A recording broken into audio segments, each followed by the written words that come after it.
morning, Bucky. Good morning, Bob. How are you? Peachy keen. Awesome. Thank you for joining me today to talk about what we're so passionate about, CRE tech. Heck, I want to talk about what the heck is behind you. It looks like you got all kinds of sports memorabilia going on.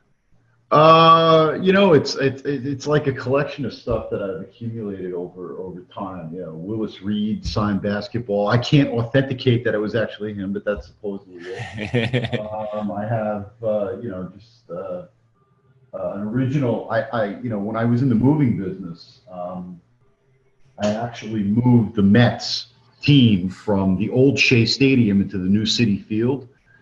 And that actually was a hard hat from the project. That's awesome. So yeah, and then I have, I'm a Syracuse guy, so I have a Louis Orr. He was a pretty well-known player in the early '70s from Syracuse. So I got a bunch of different stuff. I got Tom Seaver, Nolan Ryan up over here. Some other odds and ends. So it's just my own personal kind of history, and honestly, a lot of this stuff has been accumulated over time at business events, where you go to a charity auction or something. So I was always a sucker for those things, but there's pretty much a story behind everything, and frankly, my wife hates all this stuff. So, as long as you fit it in your office, it's fine. Okay. So well, now, I got room back behind me, so all I have. Oh yeah, you got plenty of wall space. I could probably send you a couple of pieces on loaner. There we go. We'll cover those walls up nice. So that actually, I was at ICSC here a couple weeks ago, and there was a group that rotates art around commercial buildings, and you pay a monthly fee, and you get your art to show up. So you'll just have to start doing that. Art as a service. Yeah. No, that makes sense because also, people don't get bored of anything. Yeah. I like it. So let's start off with Fast Office. What is Fast Office? Tell us more. Excited to hear about your company and how things have been going with the company. All right. Well, Fast Office is a service, and I always like to make sure I delineate that because, a lot of people ask us about Flord, who was our closest competitor that was naturally, or as you well know, was bought by CBRE earlier this year. And we're providing this service mostly to landlords, but also to brokers on both sides of the table, if you would. And our service enables tenants to make more informed decisions about what space really works for them from a physical flow, fit, some finish, and also budgetary concerns and constraints. So, if we, the process right now, you're a broker and you're taking tenants around, nobody can visualize anything. And there's a process in place now with architects and contractors and the owners of the buildings that there's so much, well, he does this and he does that and he does this. And by the time those parties can get together and get the proper information to one another, it's weeks that go by. I haven't been told, completely, but I'm thoroughly convinced that this is a purgatory where a lot of deals go to die. In this process called the test fit. It's been a necessary evil, and we firmly feel that we've now turned it into a selling opportunity for ownership. Or if we happen to be working, with the tenant broker, we can get those 2 or 3 final spaces that the client wants to choose from. We can really help them narrow down what might be their best, or good, better, best, that kind of, ranking. At least from the perspective of, the fit, the flow, finish, and budget, as desired. Because the other thing that a lot of people don't realize is that the real estate community has built a process around this over years, right? Well, the architect will do it. Well, yeah, but then you also have on the tenant side, particularly now with the way business works with global capital, you've got multiple decision makers, multiple people looking over multiple people's shoulders all the time. So if we're able to collaborate in one meeting like you and I have in here, and we can get that drawing up there in 3D and move stuff around, people get it, and people could say, hey, no, you know what, that doesn't make any sense, or no, I don't want to spend the money for that, or you know what, we should put our money here, and this is what it looks like, this is what it feels like, this is how we're going to fit, and this is how we're going to use it. But they know it at a very early stage in the process, as opposed to learning later on that it doesn't work. And now everybody's spent 4 or 5 weeks of time and the deal doesn't happen. So, you know, the deal could still fall apart for business terms, but that's not, you know, we're not going to have anything to do with that. We've at least facilitated the deal to a certain point to say, this makes sense to move forward and talk terms, get a term sheet, you know, and go through the, you know, your normal course of negotiations. Great. If we were to talk about a specific scenario, let's focus on the building owner side. How would a building owner go about using the tool? What would that process look like? Well, again, as a service, we're backing up however they've arranged their frontline leasing strategy, whether it be with a third party, maybe they have in-house people, maybe they have some combination thereof. So their job is to get tours, right? Where our job is to then step in and make that tour process count. And, you know, back to the conventional process for a second, you know, usually you have a building architect that, you know, hates doing test fits because frankly, they can't get paid enough money to do it properly. They deliver it in a format that makes no sense. We can come in, streamline that, and not only help ownership now sell the space, which architects were not trained to do. They were trained to win awards. They weren't trained to sell. And then also take away that blood money or loss leader type service that the architects hate doing anyway. So we're doing them a favor by now handing them a real deal to work on, but we've qualified it for ownership at the same time. So, you know, we're providing them also a very different experience, you know, for their would-be tenants. And a lot of people don't realize how powerful that is when, you know, a tenant can come in and really say, wow, I get this. And at the same time, they can get a very different experience than the other 2 or 3 buildings they're considering. And, you know, a lot of things today, Bucky, are about that experience. And it's also about instant gratification. Let's not kid ourselves. If you can, what has technology given us as human beings? It's made us demand things faster and cheaper. So if we can provide a service that takes this process, gets all the kinks out, and allows it to move forward in a very natural progression very quickly, I think we've done landlords a major service, naturally, if they can get themselves to admit that, you know, this process needs fixing. A lot still don't, you know, buy into that, but we're working slowly to change that attitude in the marketplace. Great. Let's say I have 20,000 square feet. Does your team physically come and measure a space? How do I go about actually implementing your service on my 20,000 square feet? Let's say I have a real estate company, firm I own as Realty Growth. They are marketing this space. As the building owner, I have my 20,000 square feet. What's that next step? Like, what would I see happen? They would get us the as-built CAD files of the building. We would then bring that to life in a 3D model. Within our platform and our software, it allows us to then edit those models live on any of the variable items, so we create basically a 3D shell of the space. You know, we'll provide, depending on how much the landlord wants to spend, we'll provide a more detailed model or a less detailed model. But at the end of the day, it's going to be good enough. Because remember, we're not necessarily trying to get people to worry about finishes at this point in time. We want to worry about fit, flow, density, and then, you know, some really good, strong idea of budgetary numbers. Because remember, everything we put into a scene or remove from a scene is tracked in a database that works in the back end in sync with our, you know, with our tool. Right. So the landlord would get us those files. They would get us some other key measurements, you know, ceiling heights and sill heights, and maybe some, if there's some special things that they want us to show, like maybe an exposed brick wall or a certain beam type, they can send us photos and we'll emulate all that into the model.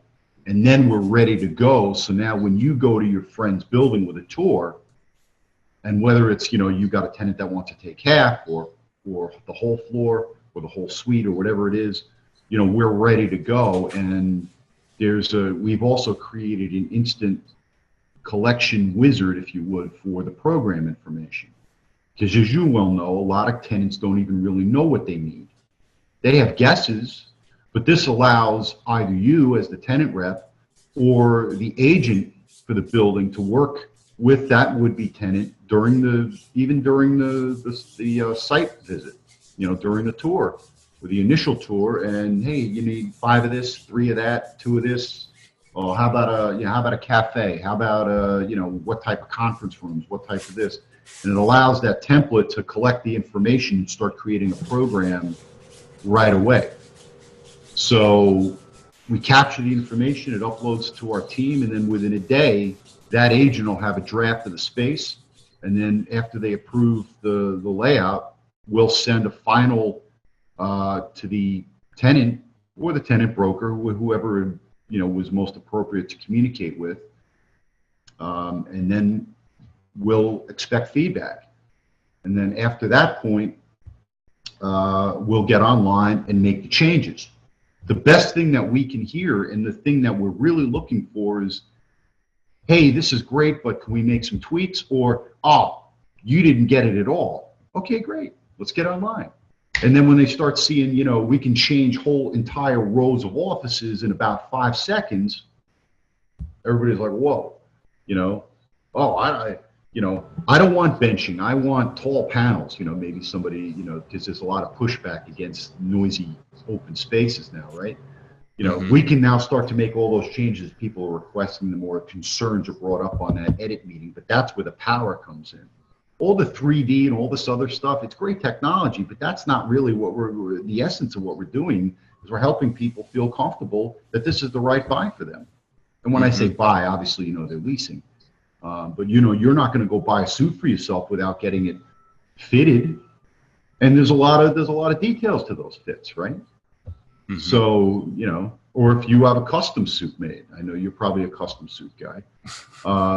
You know, you want everything to be just right, and there's a lot of little details that get worked out in that process, and it's a conversation that you have with your tailor. This is really no different. And you know, with the way that workplace strategies are today, you know, people really have to think and understand what it means when you design something in a certain way, and they'll get that nuance, they'll get that very early on. And as a matter of fact, we're going to be potentially adding things down the line where we can add in, hey, if you do it this way, according to this workplace theorist, you know, your people will walk 50 more steps a day, and that's how it'll translate to a healthier workspace. Or you'll find that there'll be, you know, X amount more interactions amongst these 3 different people that in your old space were not interacting. So I think there'll be manifestations that we'll be able to build into our tool as time goes on. That'll be really helpful for people to understand not just the physicality of the space, but the actual workability and potential, you know, result for their business. So right, that's where we're going. One thing I think of as well, excuse me, is that's a great piece of content. I think content related to social media. That could also be redistributed on other platforms as a marketing tool. Is that possible with your tool? So not only are you using it as a model to create the test fit and convince the tenant that they need to be in the space and the space works, but can that model be used at all for marketing in any way? Sure, why not? It's content. You know, kind of like this session that you and I are on right now. You know, when we create a model and a test fit, or a marketing plan, you know, which is a higher resolution version of the test fit, that content can be shared anywhere. So there's no reason why that if somebody wanted to utilize it in some other way that we're not thinking about, you know. And if somebody's paying us on subscription or they've paid for the marketing content separately, a la carte, it's theirs to use. So I don't see any reason why it could not be shared with other platforms. And if there was some reason for us to have an API with other, you know, more data-driven, you know, solutions that are out there. I mean, for instance, look at all the test fits that may not happen in an actual deal. But that doesn't mean that there's not good data about what people are asking for, what people need in their workspaces, right? And then maybe we can start to prove trends. You know, like the 8,000-foot tenants in Tacoma, Washington seem to have a knack or a want for this particular thing. But in New York City, an 8,000-foot tenant doesn't have those same things. Or, you know, in Chicago, you know, so you might start to see patterns. I'm not saying there absolutely will be, but I think there's been a lot of wasted data over the years, you know, because again, look at the way test fits are done. It's something that, you know, some architect draws on trace paper, hands it to a junior, they put it in CAD, they deliver it in a block plan in 2D, and most of those things never go anywhere. But I think that there's usable data about people's work habits, about people's work styles, about people's desires, about people's budgetary sensitivity. All those things, I think, are data that we can start sharing eventually with other, you know, with other platforms. I think that's where your question was going, so I hope I answered it appropriately. Yeah, absolutely. You answered it right on. Sorry for the sirens in the background. Another question I would have is, if I'm thinking as a building owner and those test fits are done, and let's say there's 100 of them done between several tenants' lives that are in that space, I would think that those test fits then could be used as a piece of marketing material as well to show this is what we can do within our space. If you think about the conceptual plans and test fits that architects do, for the most part, once they're created and the person turns it down, they get stuck into a file to never be found again. If in a digital world, I feel like those test fits could be accessed via the internet pretty easily to have people even see what could be done within the space. You know, Bucky, that's a great intuitive question and comment. So let's just say, take your example before where your friend's the agent for a 20,000-foot space and you have a potential interest in the space. He's going to have a whole library of stuff. He can have a quick conversation with you and say, hey, kind of what are they looking for? He could pick the test fit that was done for Joe Blow 3 weeks ago and then email it to you and say, well, what does your client think? Why don't you come by? And then use that as the basis. As a matter of fact, because we're working on an unlimited basis for ownership, he could call you, or she, you know, whoever the agent of the building is, can call you and say, hey, Bucky, I know you're running around with XYZ tenant. What's their program? We'll do a custom test fit for them before you've even toured. Now, you might be enticed to go visit that building and maybe you weren't considering it.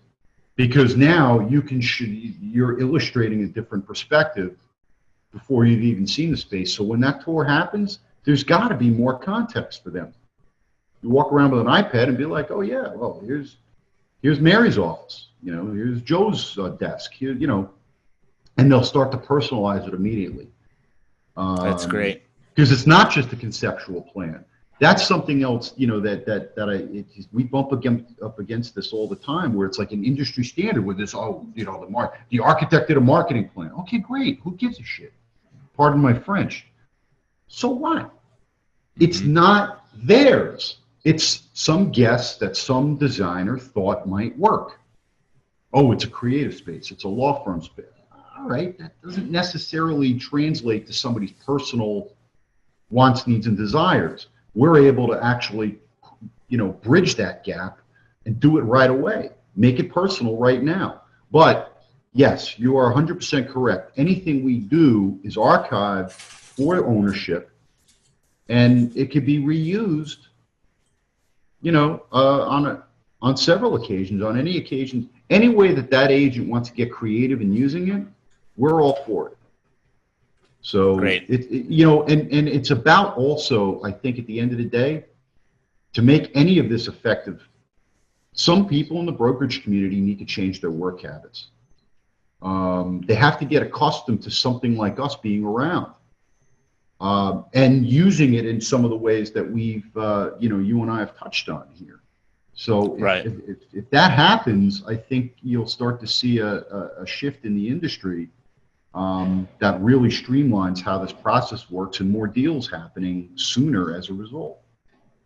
Right. And I feel like what you're saying is they have to adapt to technology, and that can be many forms of technology. My example would be social media. And for those that don't embrace it and start putting their brand out there and telling their story and essentially being more transparent about what happens in commercial real estate, I feel like they're going to lose market share within their local market due to the fact that somebody else is going to act like a media company, embrace technology, and start to become the resource online for that market. Same thing related to tools and services. Those that embrace it, those that work with it, test it, try it, see what fits them, see what doesn't, they're going to obtain and secure, I feel like, market share with their clients because they're providing a better service than those that don't. So embracing technology is at the core of being successful in the future for so many brokers, I feel, and building owners, frankly. Yeah, no, Bucky, you're dead on. There's no, I don't think there's any one equation, and there's going to be, there's going to be a lot of changes, in the tech platforms and the technology providers, down the line, which is good. Some will merge together, some won't have, be around anymore. And things will continue to evolve. But yes, the consumer and the providers are evolving at the same time, which to me I find fascinating, because my take on brokerage is it's going to get a lot more consultative rather than churn and burn. It's going to be, clients are going to come already armed with kind of understanding what they need, and you're going to be in the position to help them obtain it in the best possible way, so that they're not signing a deal that doesn't make economic or business sense for them. Mm-hmm. So, it'll be you guys will be more like a general, and not like a general consulting, but a very specific consulting, type company. And then you'll build in applications like ours where needed, to be in. It's all about being in a path to a job done, right? You're going to have some clients in the future that are just looking for a couple of desks for a couple of months to see how things start out going, right? And then you're going to have a potential suggestion for them. And then you're going to have other clients that then graduate from that want different, so that's where you talked about, landlords providing different types of solutions, and knowing about those solutions so people can, right, fit into them. Absolutely. So let's dive into pricing, Bob. How does it work with pricing if they want to use your tool as a building owner? As a building owner, we work on subscription. It's pretty much a penny a month for whatever space is being marketed for a year out forward, thinking out. So what I mean by that is it could be space that's actually vacant, or it could be space where there's a tenant still in there for the next 8 months, but they're not renewing, but you're going to put their space on the market pretty soon.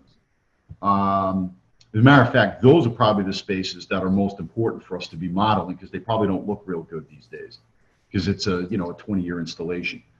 And real quick, you said a penny a month. It's a penny a month per square foot. Square foot. Thank you.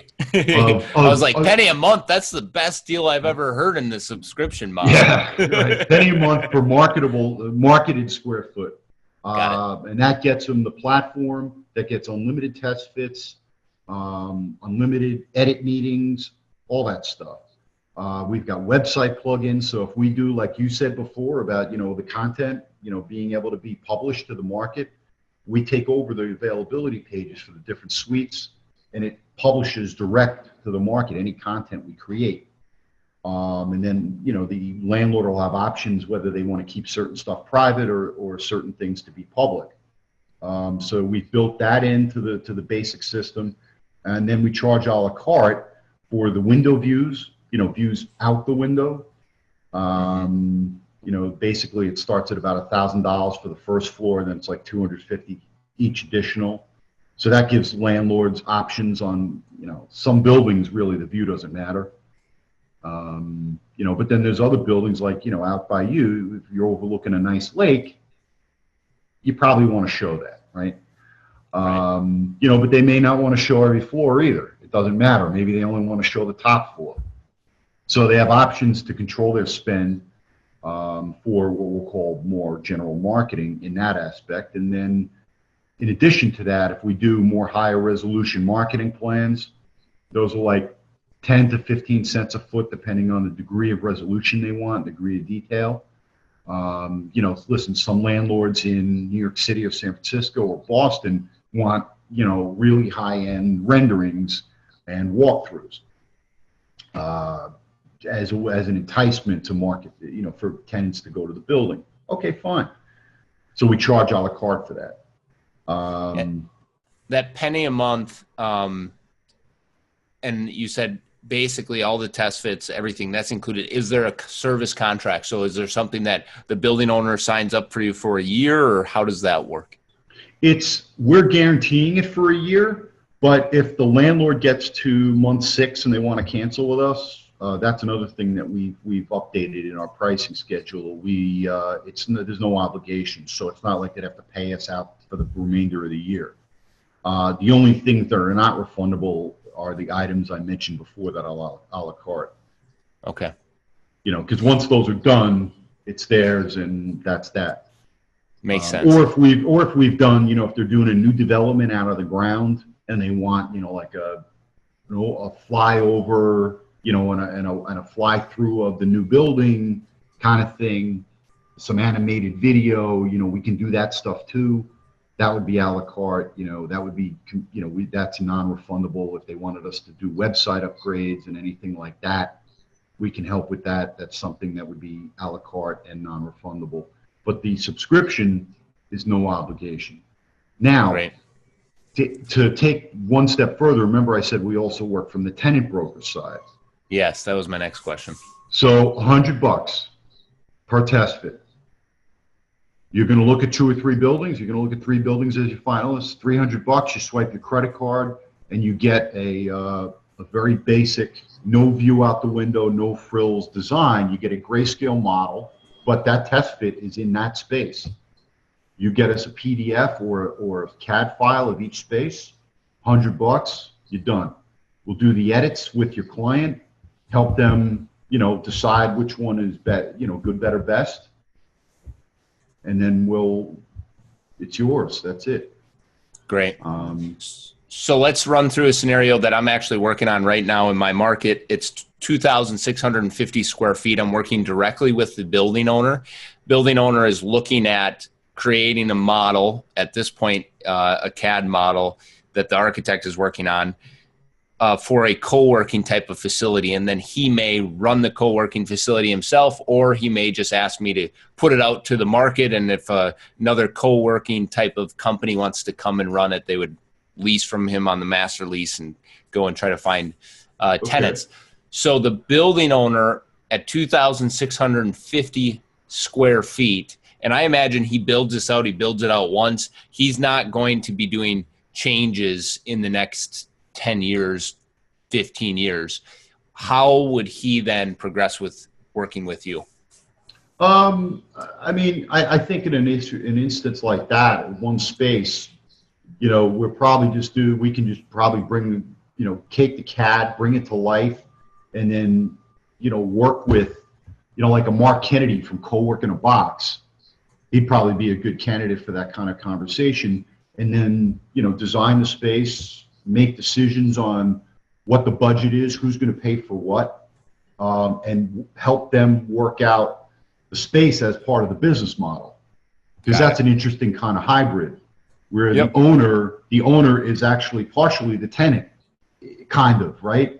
As an operator, as a considering considering to being an operator also. Right.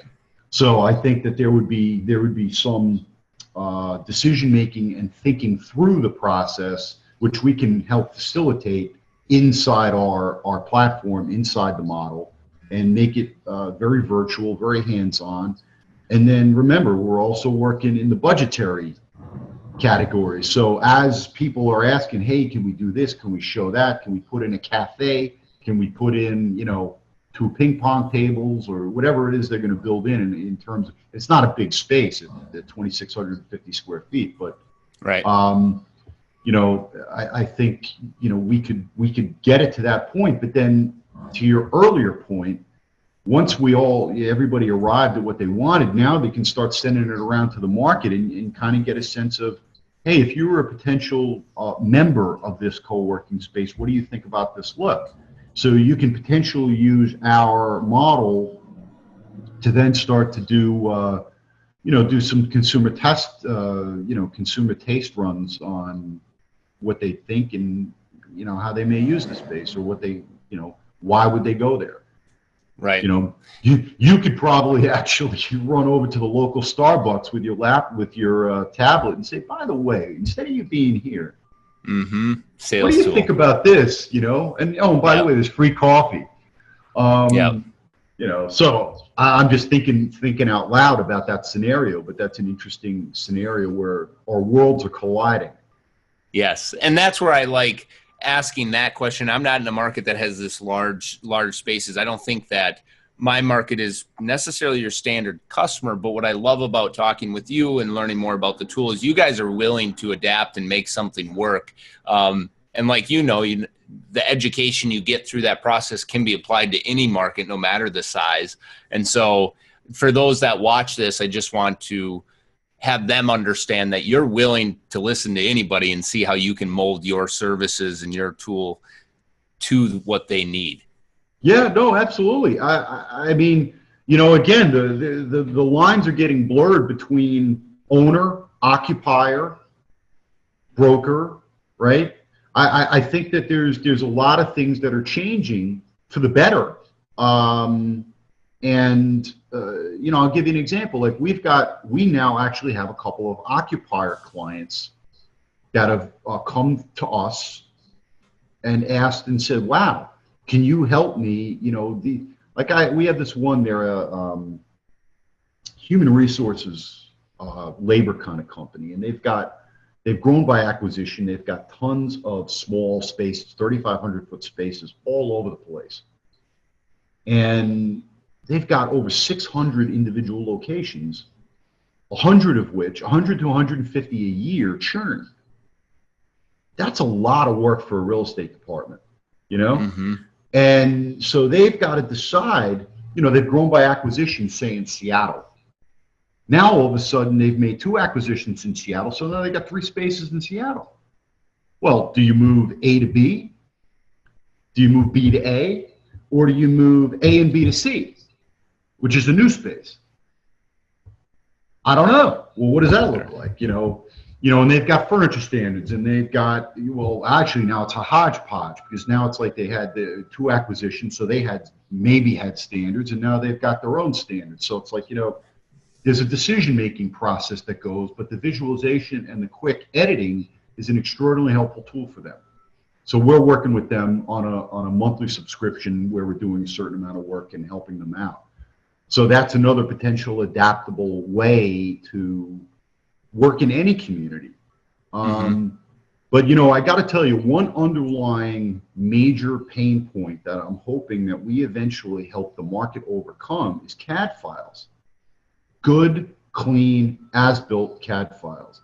And if we can implore any landlord out there just to clean up their act, so to speak, and a lot of them know this is not a secret, but it's like, a lot of people kick the can down the road. Listen, spend the 4 to 10 cents a foot, get a company like Real Data Management out of New York, or there's another group out of California that's name is escaping me right now. It's a service. Go in and just do that. That's what they do. They're good at it.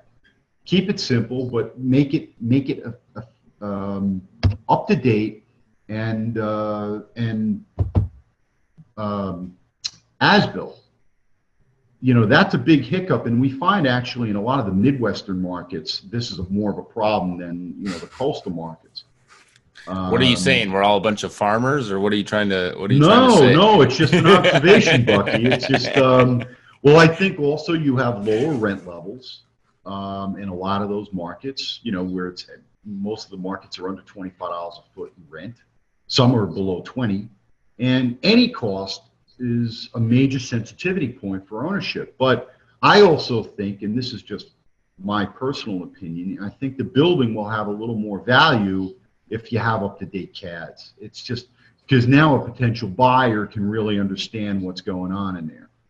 Great. I do like that point. I'm involved in a few assets, and I can say we don't have the as-builts. And what we have is old building files that have been passed on from owner to owner to owner. And as you know, it's archaic. So we have a lot of room for improvement. And I agree with you. It adds to the bottom line of your asset. View it as an expense that's similar to maintenance, repair, upkeep, things of that nature. It is an upkeep, Bucky. You know why? Because also, too, remember, when you do this, you might have an opportunity to increase the square footage of the spaces. Yep, and not even what's going to market. Right. Everybody in the landlord business has wall expanders. That, and I don't care what market you're in. I mean, it's obviously more prevalent in New York, but certainly there's no reason why a landlord in your market can't do the same thing. And and redefine or remeasure the building. And I think it's well worth it. I agree. So, yeah, awesome. that would make our jobs a lot more effective. And as a completely neutral service, we don't have an axe to grind to say, or to point fingers. I'm not competing with some architect, and saying, well, those CADs are all wrong. Oh, that kind of thing. We don't even get involved. We don't need to get involved in any of that. We're totally neutral. So we just want it to be right. So when we model stuff, we're helping people make real decisions on real data. Absolutely. So if people want to find out more about your company, about you, where should they go online? How should they start? Fastoffice.com is the place to go. It'll give you enough information to get a sense of what it is that we do. However, I will admit with a grain of salt, so to speak, that we need to update the website a bit. But we also intentionally leave our live demonstrations to be the more detailed deliverable for people to understand what we do. We don't necessarily publish everything on the website that we've built into our model. And we kind of do that intentionally because, with all the technology, we still want to maintain a personal or create more personal relationships with people where we're going to be helping them sell a space or make a decision on something. So we feel getting to know them in an atmosphere just like you and I are on now, and taking them through a live demonstration is so much more fruitful than just say, hey, go to my website, call me if you need me. I think that's actually something, that's one of the reasons why I think there's been such slow adoption in the adoption in the commercial real estate business, because it's been traditionally a very real relationship oriented business, and tech companies have been coming at it to try and drive a wedge there. I say it's better to go with the flow and be in harmony with it, right? And say, hey, how do we maintain the idea of relationships but build in some technology? Mm-hmm. And that's what we like to achieve. So we meet with everybody very specifically and get their issues, concerns, comments, get it all out on the table and help them make a decision to work with us for the right reasons. And how about reaching out to you directly? Where can they find you? Me, I'm kind of an old-fashioned guy, Bob K at fastoffice.com. You can find me on LinkedIn, Robert Koncelik with a K, no, not a C.